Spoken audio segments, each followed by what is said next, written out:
Pak Susno ya, beliau ini kan mantan Kabar Eskrim ya, seorang polisi seperti hakim jalanan. Saya miris ya mendengar keterangan Pak Susno. Jangan bilang saya hakim jalanan.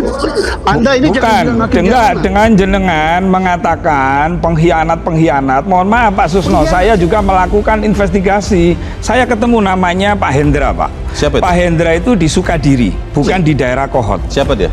Pak Hendra itu punya tanah, Pak, 92 hektar. SPPT-nya 80 hektar, terus kemudian sertifikatnya. Bentar dulu Pak Susno, bentar dulu. Orang ini banyak ngomong. Bentar dulu Pak Susno. Pak Susno, kita beri nggak kesempatan boleh otoriter Pak Susno. Oke, Gus Rofi langsung nggak boleh lanjutkan otoriter. saja. Saya ini mau cerita. Gus Rofi lanjutkan saja bicaranya. Jadi begini, Pak Hendra itu menawarkan tanahnya karena dianggap saya berkomunikasi, kan saya mengadvokasi tuh menawarkan masyarakat. Tanah kepada? Minta tolong kepada kami untuk dijual kepada PT. Saya sebutkan aja PT PIK. Juru bicara pagar laut, Rofi'i, kembali menjadi lucu-lucuan di acara dialog di Metro TV. Awalnya ia sempat menyebut Susno Duaji sebagai hakim jalanan. Hal itu membuat Susno Duaji naik pitam. Namun keterangan Rofi'i lagi-lagi membuat narasumber tertawa. Pasalnya ia mengungkapkan fakta yang menurut narasumber lucu karena tanah seluas 92 hektar habis oleh abrasi dalam waktu dekat. Lalu kemudian dia membawa AJB ada, terus kemudian sertifikat ada, SPPT ada. Lalu saya sampaikan, namanya orang datang ke kantor kami. Saya sampaikan kepada pihak PIK, Mas, ini ada orang minta tolong, dia punya tanah, tapi Pak Hendra ini nggak cerita kalau tanahnya itu mengalami abrasi. Di mana? Di Sukadiri. Sukadiri. Itu ada, bisa ditanya itu orangnya. Hendra, Pak Hendra namanya. Saya sebutkan orangnya, waktu itu sertifikatnya dibawa pakai. Jadi tadinya ada tanahnya semua.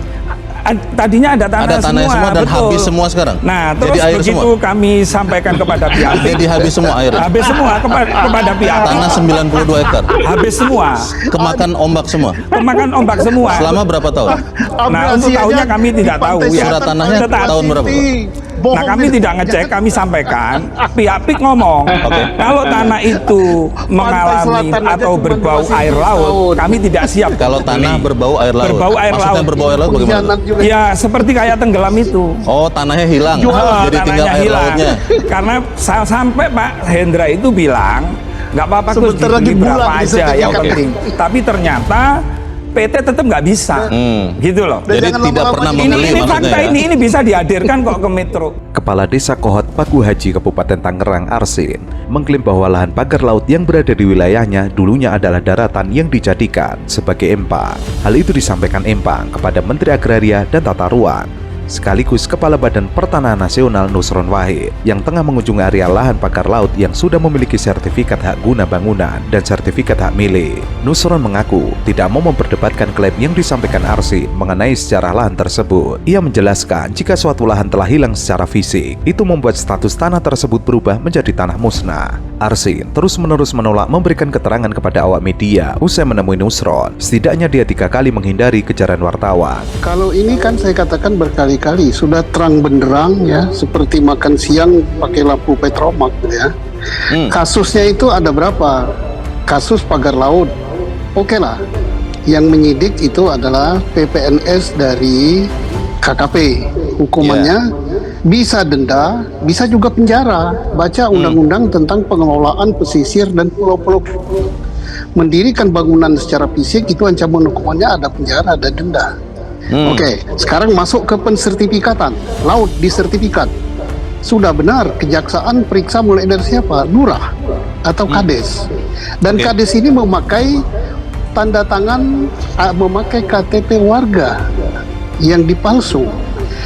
Kemudian diterbitkan sertifikat, berarti ada yang memproses ya, memasukkan keterangan palsu untuk alas hak terbitnya sertifikat, itu minimal pidana umum pemalsuan. Kemudian memberi uang itu suap. Kemudian bekerja sama dengan aparat, tadi Pak siapa namanya Nusron Wahid sudah umumkan dari Kementerian ATR, jajaran kabupaten sampai jajaran provinsi yang terlibat, yaitu juru ukur dan sebagainya. Nah, ini komplotan ini adalah komplotan kejahatan ya, pensertifikatan terhadap harta milik negara. Pemagaran laut ilegal di perairan Kabupaten Tangerang, Banten adalah tindakan melawan negara. Pembangunan pagar laut dari bilah-bilah bambu sepanjang 30 km itu tidak memiliki izin. Padahal, laut merupakan bagian dari kekayaan negara. Memagari laut adalah tindakan fatal dan melawan negara. Maka dari itu, pemerintah harus tegas dengan menindak oknum penyegel pagar laut tersebut. Hal itu harus dilakukan demi kedaulatan negara. Pagar laut ilegal yang disegel Kementerian Kelautan dan Perikanan itu melintasi pesisir 16 desa di 6 kecamatan di Kabupaten Tangerang. Penyegelan pagar laut tersebut dilakukan oleh tim dari KKP. Pemagaran laut tersebut ilegal jika merujuk izin dasar kesesuaian kegiatan pemanfaatan ruang laut. Laut itu nggak ada pemiliknya, kemudian dijual. Maka pembelinya ini persekongkolan tindak pidana pemalsuan, korupsi, dan menjual aset negara. Laut dijual. Sebentar lagi udara.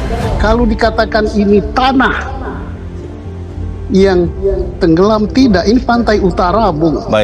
Karena dugaan pemilik pagar laut ini identik dengan yang mensertifikatkan tanah dan pemilik sertifikat tanah sekarang. Ya jelas mereka kan kalau makin lambat makin mengadakan serangan balasan, maka cepat aja lurahnya kadesnya ditangkap, yang memagar ditangkap, tangkap aja, tahan, periksa, termasuk yang beli ditangkap juga, dan setidak-tidaknya segera cekal ke luar negeri.